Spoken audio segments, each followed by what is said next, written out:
योगी सरकार में अब गाय को देकर कसाई कामता है। पूर्व मुख्यमंत्री अखिलेश यादव थे, उस समय गाय कसाई को देकर कामती थी। योगी सरकार में, समाजवादी पार्टी की सरकार में जमीन आसमान का। जो आवारा पशु है और सांड है, ऐसी कितनी मौतें प्रदेश में होती हैं इनकी वजह से, और लोगों का यहाँ तक कि सड़कों पर गुजरना मुश्किल है। इसके बारे में क्या करना है इस वक्त? मित्रों, प्रश्न आपका गंभीर है, हम इस पर बहुत चिंतित हैं। देखिए,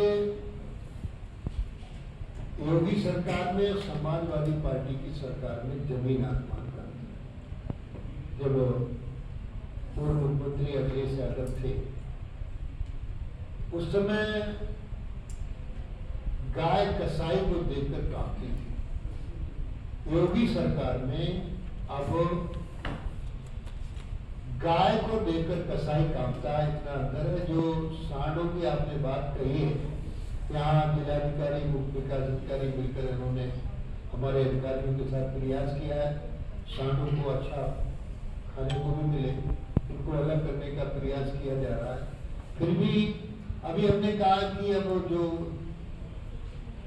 बछड़ा बड़ा हो जाता है तो उसको बधियाकरण करना कठिन है, इसलिए आज निर्देशित किया है तो 3-4 महीने का बछड़ा हो तो गौशालाओं में अभियान चलाकर बधियाकरण का काम किया जाए, इसके लिए चिंता की। और जो घटनाएं आपने कही, देखो जान की तो कोई कीमत नहीं होती, फिर भी समाज, आपके माध्यम से समाज को भी मैं अनुरोध करना चाहता हूँ, दूध देने के बाद गाय को छोड़े नहीं, पालें और 1962 नंबर डायल करें। हमारा मोबाइल वैन है, यूनिट 1 घंटे में डॉक्टर और कंपाउंडर दवा लेके पहुंचेगा, इंतजाम करेंगे। और जो गाय छोड़ना चाहते हैं वो हमारे सीईओ से बात करके हमारी गौशाला में पहुंचाएं। तो हम योगी सरकार गायों के लिए और विरासत गौवंश को प्राथमिकता पर ध्यान करते हुए चिंतित है। आगे आने वाले समय में घटनाएं को प्राथमिकता से हम दूर करेंगे। अब आपको फिर हमारे सूचना अधिकारी के माध्यम से हम कौन सी गौशाला जाएंगे, निराश्रित गौशालाओं को हम अपने मन से ही जाएंगे, इनके द्वारा नहीं जाएंगे, शेड्यूल आपको होता है। मंडली जिलों में एक गौशाला, मॉडल गौशाला बनानी है, क्या है उसका, क्या कॉन्सेप्ट है? देखिए, गौशालाएं आत्मनिर्भर गौशालाएं बने। योगी सरकार निरंतर उस पर प्रयासरत है, समाज को हम जोड़ने का काम भी कर रहे हैं।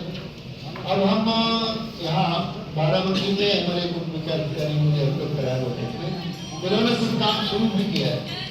गाय के, देसी गाय के दूध के साथ साथ गाय के गोबर पर भी यहाँ काम करने का प्रयत्न कर रहे हैं। यहाँ कुछ काम शुरू भी हुआ है।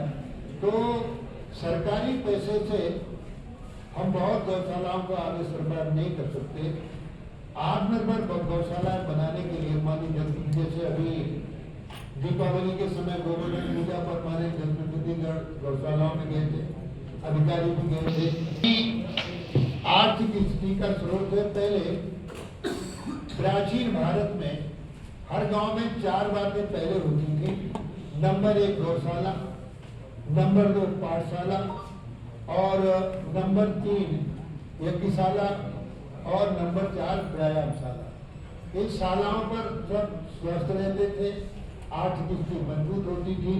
आज उसी परंपरा को फिर कायम करने के हिसाब से हम अपनी गौशालाओं को आत्मनिर्भर बनाने का प्रयास कर रहे हैं। यहाँ पर अभी एसडीएम साहब ने निरीक्षण किया तो 200 पशु कम पाए, और क्या नहीं लगता है कि आपने गंभीर प्रश्न उठाया है। आज भी हमने कहा है, मुख्य विकास अधिकारी को निर्देशित भी किया है, मैंने इनसे कहा है गौशालाओं का फर्जीफिकेशन जो करते हैं, संख्या कुछ है और कुछ लिखते हैं, भरण पोषण की धनराशि का किसी भी तरीके से अपव्यय ना हो। मुख्य विकास अधिकारी सीईओ को से स्पष्टीकरण प्राप्त करेंगे। जहां पर जो दोषी पाया जाएगा उसके खिलाफ कठोर कार्रवाई होगी। भरण पोषण की गाय की जो धनराशि दी जा रही है उसको कहीं भी किसी भी तरीके से जो 50 रुपया किया है उसका गायों को ही मिले, अभी हमने निर्देशित किया है कि गौ संरक्षण ठीक से हो। जाड़े में अभी उनसे बचाव के उपाय वो बोरी वगैरह डालकर, पन्नी लगाकर हवा रोकने का प्रबंध किया जाए। स्वच्छता वगैरह, चारा, भूसा, पानी, यहाँ साइलेज और हरे चारे की व्यवस्था होना अधिकारियों ने ठीक बताइए। आपने जो कहा है उसमें अच्छा है। हमने मुख्य विकास अधिकारी के माध्यम से स्पष्टीकरण प्राप्त करके जहाँ जिस अधिकारी की गलती होगी उसके खिलाफ कड़ी कार्रवाई की। अगर आप ये वीडियो YouTube पर देख रहे हैं तो हमारे चैनल को सब्सक्राइब करें और बेल आइकन को दबाना ना भूलें। अगर आप Facebook पर ये वीडियो देख रहे हैं तो हमारे पेज को लाइक करें।